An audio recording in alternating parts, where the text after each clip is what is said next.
Welcome to news 18. ప్రస్తుతం ఉమ్మడి కర్నూలు జిల్లాలో పర్యాటకులను ఆకట్టుకునేందుకు ఇటీవల కాలంలో ఆంధ్రప్రదేశ్ రాష్ట్ర ఆర్థిక శాఖ మంత్రి బుగ్గన రాజేంద్రనాథ్ రెడ్డి డోన్ నియోజకవర్గంలోని బోయవానిపల్లి సమీపంలో ఉన్నటువంటి వాల్మీకి గుహలను ఆధునీకరణ పనులు ఇటీవల ప్రారంభించారు. అయితే ఇక్కడ సహజ సిద్ధంగా ఏర్పడినటువంటి వాల్మీకి గుహల్లో పూర్వం వాల్మీకి మహర్షి ఈ ప్రాంతంలో నడియాడి ఇక్కడ రామాయణం రాసినట్టుగా స్థల పురాణం చెప్తున్నట్లు ఇక్కడ పర్యాటకులు అయితే తెలుస్తున్నటువంటి పరిస్థితి. అయితే ప్రస్తుతం డోన్ నియోజకవర్గంలోని బోయవానిపల్లి సమీపంలో ఉన్న ఈ వాల్మీకి గుహలను సందర్శించేందుకు పర్యాటకులకు మరింత అభివృద్ధి పనులు ఎలాంటి ఆటంకాలు కలగకుండా అభివృద్ధి పనులు అయితే ప్రారంభించారు. అయితే చిన్న పిల్లలకైతే 30 రూపాయల చొప్పున, పెద్దవారికి అయితే 50 రూపాయల చొప్పున టికెట్ అయితే నిర్ణయించారు. అయితే ఈ గుహలు సహజసిద్ధంగా ఏర్పడిన ఈ గుహలు చూడడానికి ముఖ్యంగా ఈ గుహల్లో సహజసిద్ధంగా ఏర్పడిన శిల్పాలు అదేవిధంగా దాదాపుగా 500 నుంచి 600 లోతు గల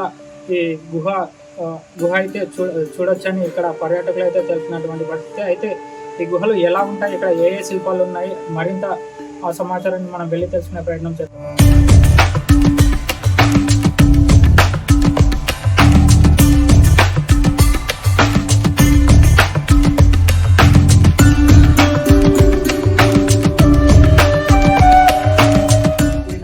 కూడా తేనెపట్టు జారినట్లు శిల్పిలు దక్కినట్లుగా ఈ రాళ్ళు నీళ్ళ ద్వారా అంటే ఏదైతే పైన ఈ కొండ పైన పడినటువంటి వర్షపు నీళ్ళు అయితే ఈ కొండ లోపలికి దిగినప్పుడు ఈ రాళ్ళ కొండ నీళ్ళ కిందకు వచ్చినప్పుడు ఇవన్నీ ఏర్పడుతున్నాయని ఇక్కడ అధికారులు అయితే తెలుపుతున్నటువంటి పరిస్థితి. నిజంగా మన భారతదేశంలో ఉన్నటువంటి అత్యంత చెప్పుకోదగిన గుహల్లో ఈ వాల్మీకి గుహ కూడా ఒకటిగా చెప్పుకోవచ్చు. భారతదేశంలో ఇప్పటి వరకు బెలూమ్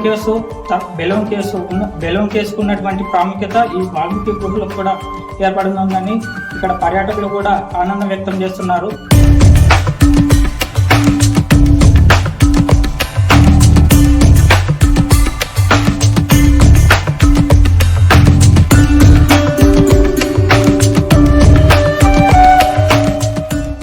చూస్తున్నాం కదా, మనం డోన్ నియోజకవర్గంలోని బోయవానిపల్లి సమీపంలో ఉన్న వాల్మీకి గుహల్లో ఉన్నాం. అయితే దాదాపుగా డెడ్ ఎండ్ ఈ వాల్మీకి గుహలు ఏవైతే ఉన్నాయో సహజసిద్ధంగా ఏర్పడిన ఈ గుహలు డెడ్ ఎండ్ వరకు వచ్చాము. అయితే సుమారు 600 మీటర్ల లోతు వరకు మనము దిగున్నాము. అయితే ఈ వాల్మీకి గుహల్లో ముఖ్యంగా సహజ సిద్ధంగా ఏర్పడిన ఏవైనా ఉన్నాయి అంటే అది ఇవే అని చెప్పుకోవచ్చు. అయితే కింద మనం చూసుకున్నట్లయితే ఈ సహజ సిద్ధంగా ఏర్పడిన ఈ గుహల్లో ఈ నంది రూపం ముఖ్యంగా చెప్పుకోవచ్చు.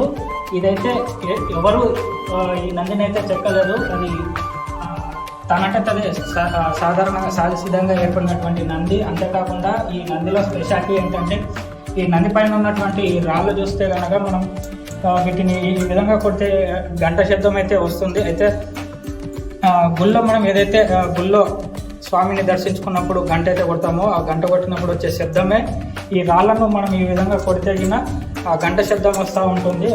అంతేకాకుండా ఈ చివర్లో ఎక్కడి నుంచి వస్తుందో ఈ నీరైతే తెలియదు, కానీ ఈ చివర్లో చూసుకున్నట్లయితే నీళ్లు కూడా ఇక్కడ మనం చూసుకోవచ్చు. నీళ్లు ఇంత లోతులో దాదాపు 600 మీటర్లు అంటే సుమారు 1 కిలోమీటర్ మనం చెప్పుకోవచ్చు. ఇంత లోతులో కూడా ఈ నీళ్ళు అయితే మనకు చూసుకోవచ్చు. ఈ నీళ్ళు అయితే ఎలాంటి బోర్ వేసినవి కాదు, ఇవి సాధిసిద్ధంగానే ఇక్కడ నీళ్ళు వచ్చినటువంటి పరిస్థితి. ఈ నీళ్ళను మనం చూడొచ్చు, ఇవి కూడా చాలా స్వచ్ఛంగా తేటగా ఉన్నాయి. అంతేకాకుండా ఇంత లోతులో కూడా ఇంత స్వచ్ఛంగా నీళ్లు మనం తాగడానికి కూడా వీలుంటుంది, కానీ ఇవైతే తాగేందుకు కాదు.